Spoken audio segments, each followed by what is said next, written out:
Bill Gates said, "I will always choose a lazy person to do a difficult job because a lazy person will find an easy way to do it." What's a real-life example of this? Story 1. I knew a guy who had a low-level data reporting job.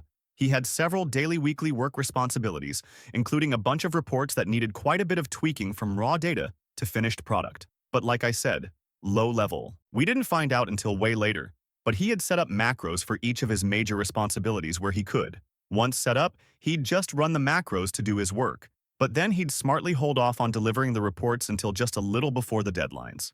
Head hit every assignment and was seen as reliable. He also would complain about the workload so people would leave him with that work. I doubt he did a full hour of work a day after he set up what he did. Eventually, he left the job for one with better pay. But did he work lazy? Also, he was smart not to reveal until the end, because had he told them about it, he would have gotten a pat on the back and would have been given a whole other workload on top of maintaining those macro sets. Dude milked the job, not the other way around. Story 2. My brother gave my oldest nephew $10 a week if he did all his chores without needing to be told or complaining. One day he gets home early from work and sees the neighbor kid tossing a bag in the trash. He asks him what he is doing, and the kid says he gets $5 a week to take care of a few chores. My nephew outsourced his chores. Story 3. An older company had a person dedicated to data entry, which boiled down to copying and pasting portions of data from text files into spreadsheet and formatting into a report. The person originally doing this job spent a full 40 hours a week doing it, but was not very computer literate. When they retired, the company hired someone with actual skills. The new hire convinced management to let her work remotely after getting up to speed on the job. The first week at home was spent automating the entire job. The remainder of their multi-year tenure with the company was spent doing whatever they wanted, save the 10-15 minutes weekly to run their program, and to answer the odd email here and there, all while getting paid full salary and benefits. They actually had to add in a few errors now and then to make it seem realistic. Story 4. I worked goods in for an aircraft manufacturer as a summer job at university. Parts would arrive, we'd open them, and key in all the details into a terminal. That bit was long-winded. I discovered the terminal keyboard has assignable shortcuts and set up a bunch of them for all the boilerplate such that keying in an item was about 6 keystrokes. Saved myself and my workmate hours every day, which we would spend pranking each other, other warehouse staff and staff at other sites. Story 5. I'm doing it right now. Automated data cleaning in Python. My coworkers don't know about it, so something that takes me 10 mins at most takes them 2 hours. Edit. For everyone who says I should share my code, I have. I even set up a private GitHub space for my team. Some have taken it up, but others, including management, do not like it. I think they feel a little threatened. Story 6. There's a repo on GitHub containing code based on scripts that were used by a tech employee that his coworkers discovered after he left the company. Here's a summary of his shenanigans. Edit repo code is based on the story, not actually from this person. XXX. Okay, so our build engineer has left for another company. The dude was literally living inside the terminal. You know, that type of a guy who loves Vim, creates diagrams in Dot, and writes wiki posts in Markdown. If something, anything, requires more than 90 seconds of his time, he writes a script to automate that. Stack XX. So we're sitting here, looking through his, legacy. XXX. You're gonna love this. XAS, smack my up, sends a text message late at work to his wife apparently. Automatically picks reasons from an array of strings, randomly. Runs inside a cron job. The job fires if there are active SSH sessions on the server after 9 p.m. with his login. Sex Kumar. Scans the inbox for emails from Kumar, a DBA at our clients. Looks for keywords like help, trouble, sorry, etc. If keywords are found, the script SSHs into the client server and rolls back the staging database to the latest backup. Then sends a reply, "No worries, mate. Be careful next time." XX hangover. Another cron job that is set to specific dates. Sends automated emails like "not feeling well, gonna work from home," etc. Adds a random reason from another predefined array of strings. Fires if there are no interactive sessions on the server at 8:45 a.m.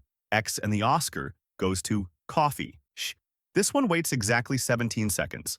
Then opens a telnet session to our coffee machine.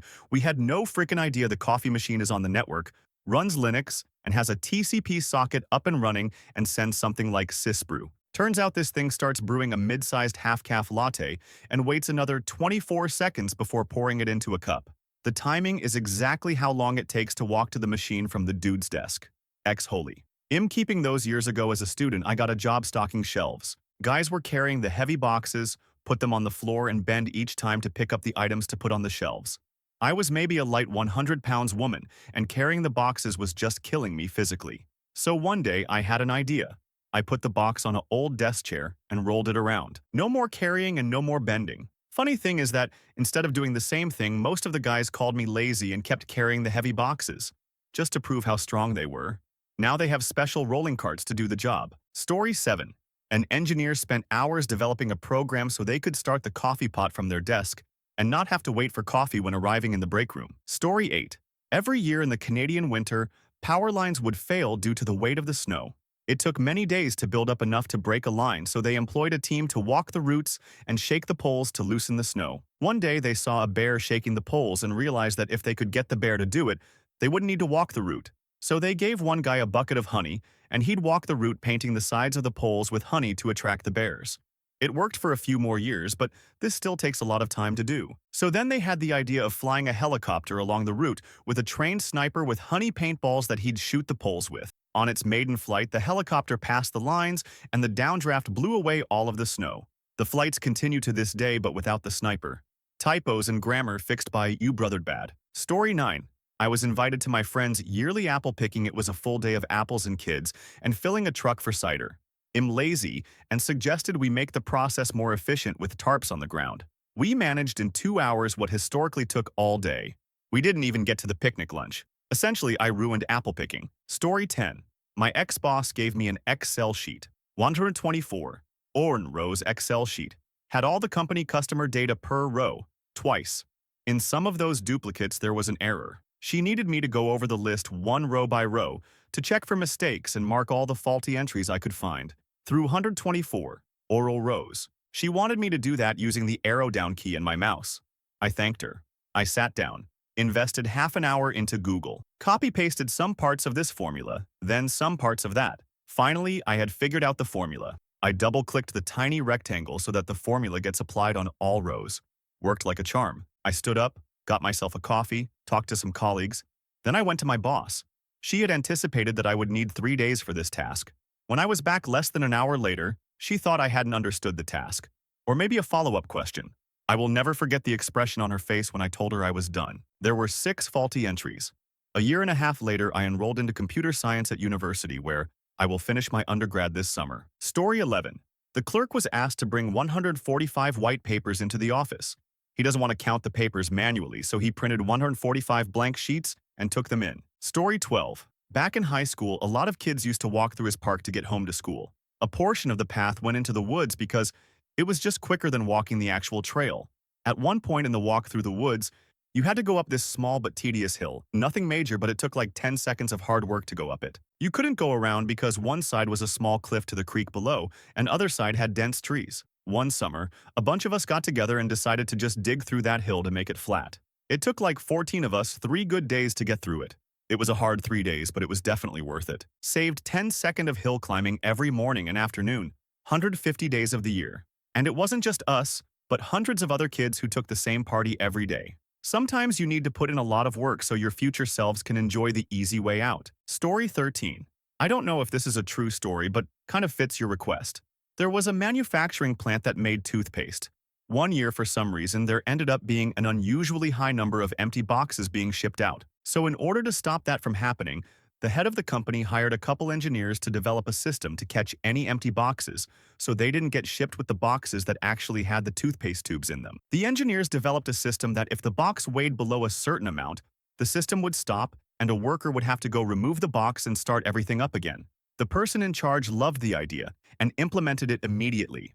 And right from the get-go, the number of empty boxes shipped dropped to near zero. The head of the company wanted to go see the system in action, so he goes and visits the plant one day and notices a huge fan right by the assembly line. Very confused as it was, and hot, he asked the plant manager why the fan was there. The plant manager said the workers were tired of stopping what they were doing to remove an empty box, so they just hooked up a fan to blow the empty boxes off the scale before the system recognized it was empty and shut everything off. So laziness led to a more efficient and cost-effective plan. Story 14.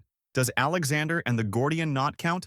A complex knot that, according to prophecy, was to be undone only by the person who was to rule Asia, and that was cut, rather than untied, by Alexander the Great. Story 15. When Carl Friedrich Gauss, the famous German mathematician and physicist, was in elementary school around 1784, his class was assigned the busy work task of adding all the numbers from 1 to 11234, and so on. This usually kept the class quiet for half an hour or so. 7-year-old Carl was sitting quietly with the correct answer 50-50, while the rest of the class was just starting, so the surprise teacher asked him how he came up with the solution. He replied that he added 1 and 100 and got 101. Then he added 2 and 99 and got 101, 3 plus 98, 101, and so on. He realized there was a pattern of 50 pairs of numbers with each pair adding up to 101, and 50, x 101, 50-50. Story 16. I was working as a stock boy in a supermarket, and when we had to fill the milk cooler, people would bust open a 12-pack of milk cartons and put them in one by one. On my first day, I just placed the 12-pack in the cooler and cut the plastic off on one side with my box cutter and yanked it from under it. And the look of the store manager and the other employee who was training me was pure bewilderment. From that day, everyone did it my way. Story 17. The entire miscellaneous kitchen tools section at Bed Bath & Beyond. I don't need an avocado slicer or a lemon squeezer or an automatic chopper dicer, but lazy old me definitely puts them to good use. Story 18. Me. I automate all the time at work to make daily routine jobs more easy. I write manuals with screenshots with arrows, indicating where to click or where to fill in what. Whenever I write a manual, I assume that whoever reads it is a complete idiot, so that whenever customers call for the same questions again, I just send them to the online manual I created. No need to type it out again by email or explain it again by phone. Story 19. Start of lockdown. My 9-year-old son was having worksheets emailed to complete at home. One day, left him at the laptop doing his maths, while I made some dinner with my 3-year-old daughter. Walked into the living room with his dinner to find him asking the Alexa all of his maths questions. Story 20. I was a paid intern at a large company during one summer back home from college. My work 95 consisted of using SAP, import to Excel, clean data, and generate reports, occasionally create some tools someone needed. In the first 2 weeks after getting a hang of my responsibilities, writing all the Excel formulas needed, and basically automating 99 of my work, I was chilling. I went from actually working from 9 to 5 to maybe 1 hour tops a day. Finding, importing, cleaning, and reporting usually took hours, but with all the formulas it took 2 minutes of clicking. I then helped the other cool intern get his setup so we could both just chill. We could take 2-hour lunches paid for by the company and nobody said anything because we were just getting so much more done than the other interns. OFCI helped for special tasks when asked, but those were simple 20-min tasks building something in Excel. Overall, was the easiest stress-less internship of my life. Story 21. I had to carry groceries into the house when I was a kid. I didn't want to make multiple trips, so I tied several bags to the belt loops on my pants to do it in one trip. Story 22. Worked as a laborer at a nursery one summer. Daily tasks included manually watering 15,000 plants each day, put together a back-of-the-napkin plan to build an irrigation system, and spent the next few weeks building it with some money from the boss. That system is still running 15 years later and does all the work now. I did automate myself out of the job and had to find another eventually. Couple years later, got my engineering degree. Am convinced engineers are inherently lazy people that will spend a disproportionate effort to make things easier. Story 23. Well, I worked in a graphics design studio as an intern. They mostly had me practice and do some basic stuff their head designers was too busy to do. One was a real estate ad. It had a few basic templates, but it was all kinds of scatterbrained. I would spend 5-10 minutes trying to find the right layer for all the pictures, and had to mess with way too much. So I made copies of the files, and made one for each template. I labeled everything, made it so the images on top of each other wouldn't clip into the lower ones like the previous did. So on. You could be in and out of the template in 2 to 3 minutes. Showed my boss the difference, and he had this face of, well, he said the next day that if I was a graduate he'd hire me because I was better than the people sending applications in. In short, I made an overly complicated, unorganized thing the opposite, and my boss was actually sad he couldn't hire me. Story 24. One of my favorite stories from my youth was the tale of the man who was too lazy to fail. I got fed up with handwriting itemized suborders at work, so I set up a spreadsheet that you can just fill out. Then I got tired of having more than one program open, and not being able to search within among those order sheets, at least not automatically or easily. So I'm having our FileMaker guy integrate it into our greater ordering invoicing system. I was frustrated at the pointlessness of sorting a giant pile of paper invoices from an unpaid stack to a paid stack every month, so I just used the accounting software to keep track. I became so irritated with having to fill out a multi-page, printed spreadsheet for every single order, sometimes just one item, 2 pages in, and frequently, there would be those pesky itemized suborders that I condensed the items into most used, put them all on one easy-to-read sheet, and encouraged my coworker to simply write out the more uncommon items at the bottom. Basically, I hate busy work, and paper invariably leads to busy work. I have tried to reduce the use of paper in our office, but have not been entirely successful. We have to have written order forms available because sometimes the orders are coming in too fast to be able to type it all quickly correctly, and have to keep some paper records for things like organic, FDA, and USDA audits. But all in all, I'd say my absolute hatred of filing has reduced busy work here by at least half. Story 25. I had a math teacher that actively encouraged his students to be as lazy as possible, defining lazy as actively searching for ways to do as minimal work as possible. His logic was that, the way math is now, it could always be simplified and still work the same. Someone just needs to be lazy enough to find that. Story 26.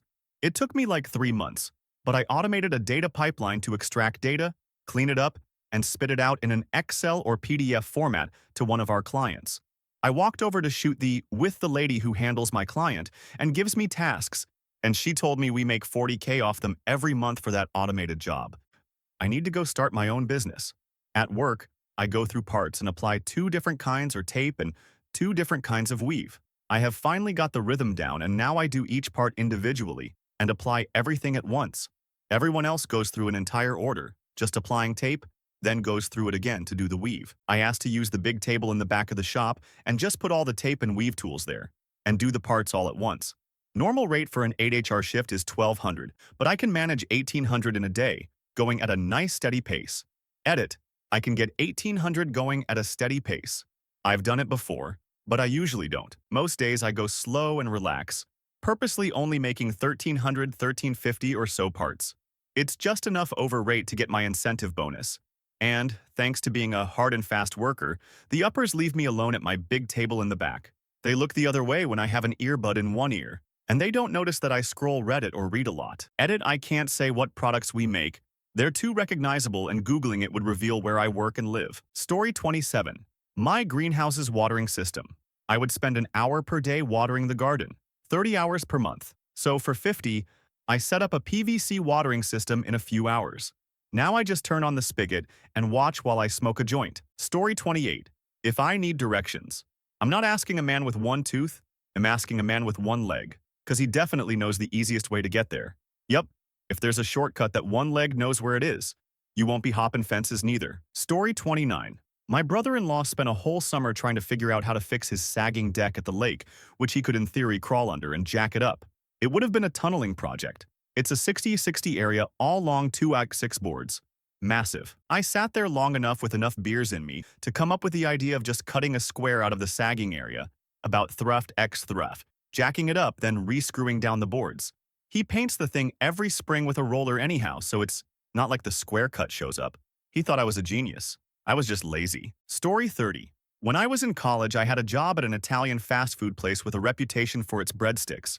They came in frozen and needed a bit to thaw, so we'd take a giant 3x4F aluminum baking sheet, spread them out in a single layer with no spaces and cover it with a plastic bag, then leave it sit in the walk-in overnight. The next day, you'd have to get a pair of tongs and move each stick to a new tray, turning them over, then cover the new tray with the bag and let them sit on racks for a couple of hours before brushing on the garlic butter sauce. This was tedious enough that you'd usually be ready to brush the butter on the first tray as soon as you turned the last tray.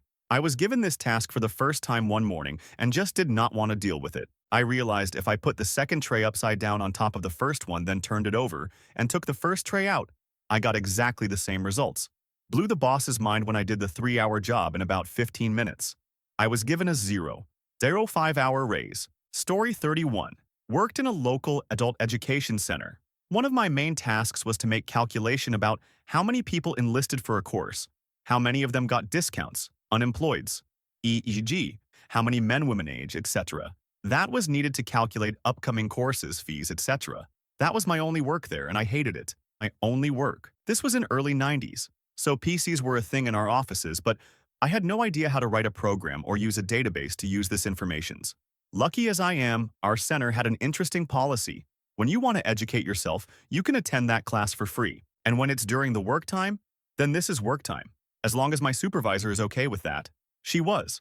So I spent 3 months studying database structures, scripting, coding, etc. I told my tutor what I want to do, and he helped me to write a script that grabs all necessary information from the course's database, copy that into another database, and then I went crazy and wrote code that was insane.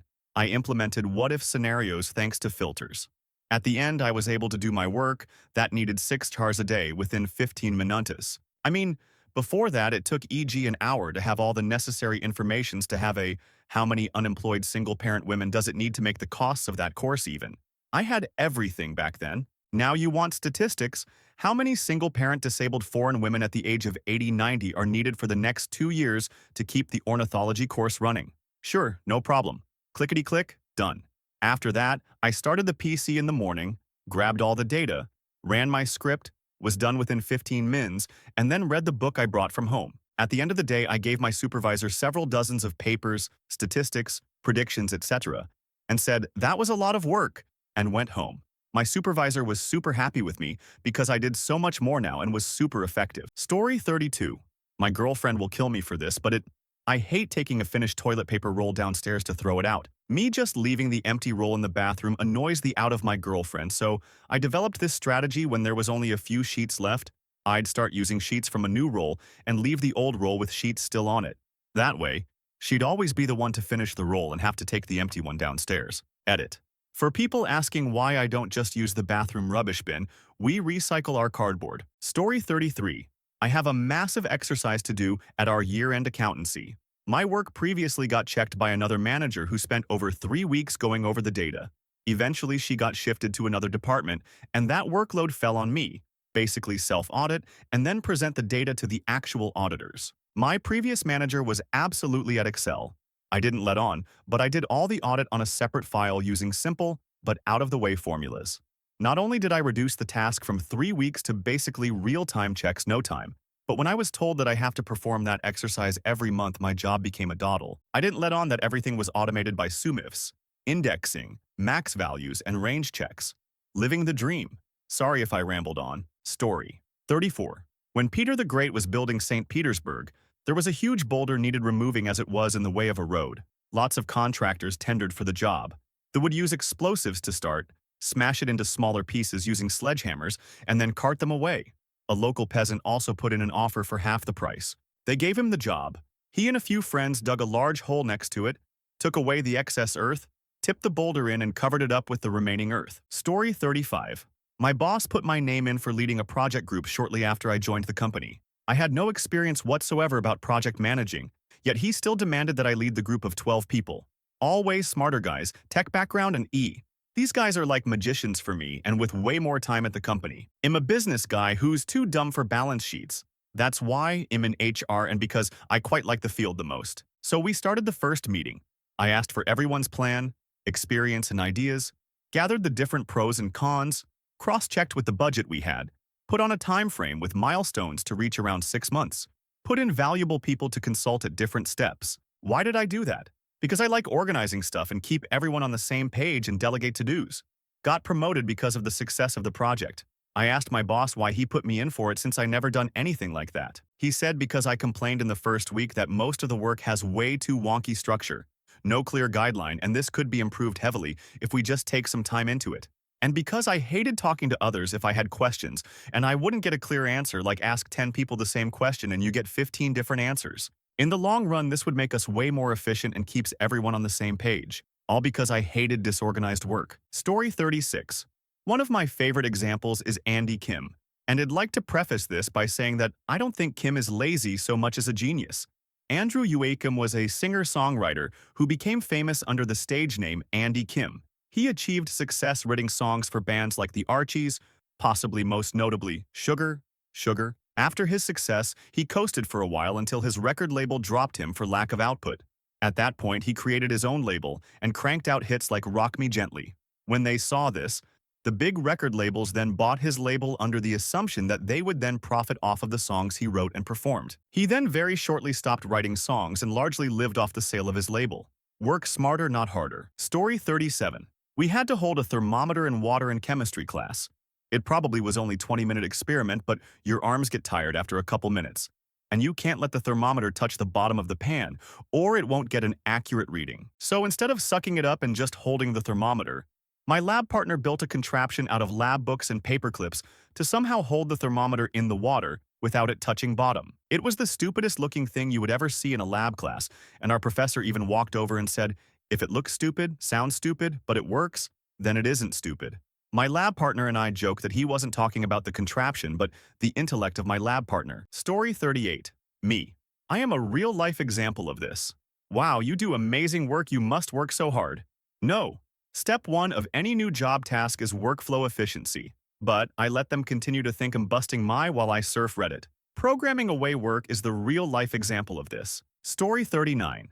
In Australia, explorers discovered a mountain that was taller than Mt. Kosciuszko, which was thought to be the tallest mountain in Australia. Rather than cause confusion by telling everyone a new tallest mountain had been found, they simply named the new mountain Mt. Kosciuszko and renamed the original to something else. Story 40. My wife and I have a chore list. I now am tasked with vacuuming, which she gloated about not having to do because it is so time-consuming. I bought a Roomba, and now the house is cleaner than ever, and all I have to do is press a button on my phone. Story 41. I had a manager in my 20s who detested the fact I turned a 2-hour process into a 15-minute process. It exposed how much lazier he was compared to me, because when the higher-ups learned from other people at my level that I created the program, they took me aside and told me he took credit for it. They asked me how I felt about that. I told them what decisions they make regarding the manager's character is their decision. Just put yourselves in my shoes and consider it from that angle. They did nothing, and I took the concept to a competitor who invested the money into making the program more robust and proprietary. My name was line 1 on the patent and trademark documents, and I did well enough to semi-retire at 45. I credit Lee Iacocca for the inspiration. He went through a similar problem with higher-ups at Ford, and his answer was to take his brain to Chrysler, who would value it. Story 42.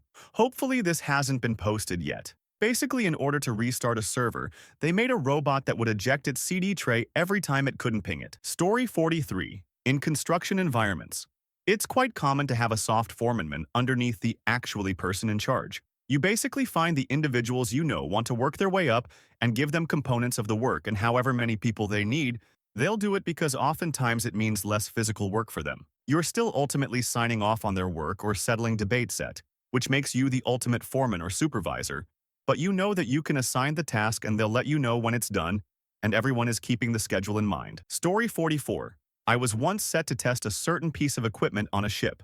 The test involved attaching the unit to a reader, then run loads of command line commands. Then, one would have to make a copy of all the text, copy it into Word, and save it as a real crappy-looking report. There was hundreds of units, and they needed to be tested several times a year. We did about 20-30 a day. It would take several weeks to finish. I didn't know coding at the time, but always wanted to learn it. Within 2 months, I had made a program, even with a GUI to spot faults with ease, instead of having to actually read the reports.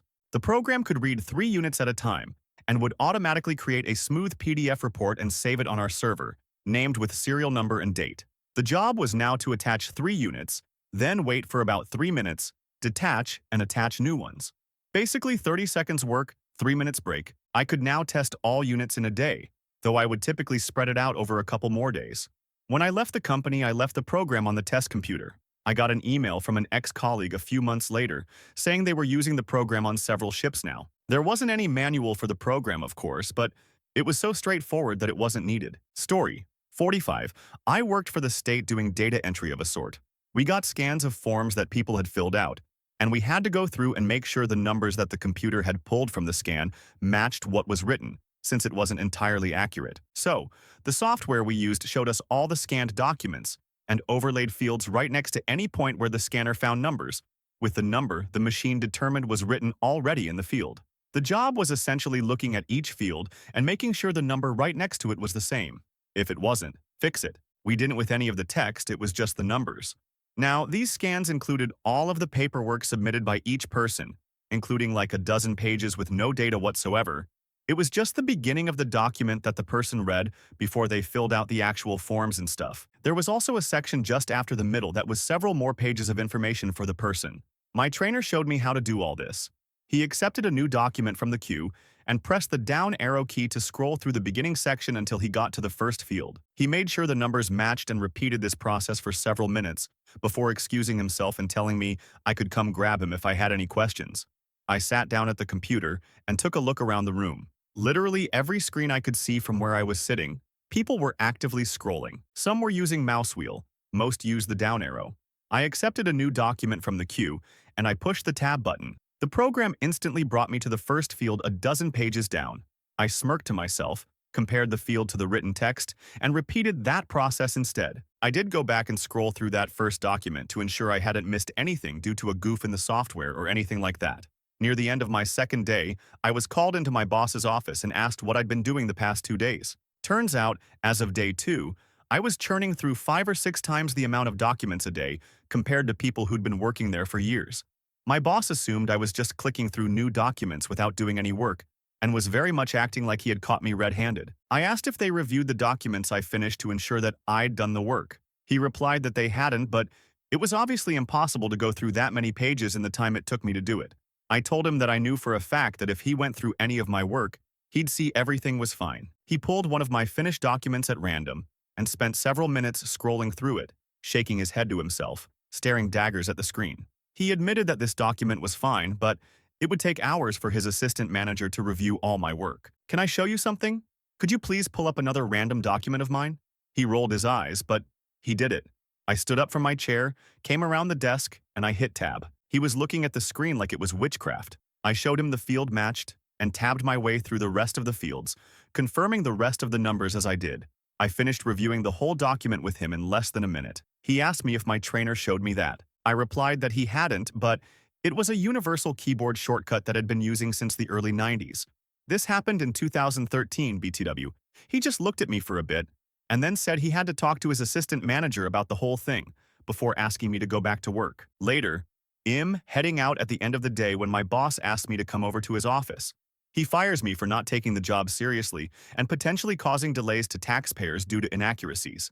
I actually laughed at him after he got done with his spiel. And that's the story of how I managed to flummox several state employees with a highly controversial use of the tab button. Still blows my mind.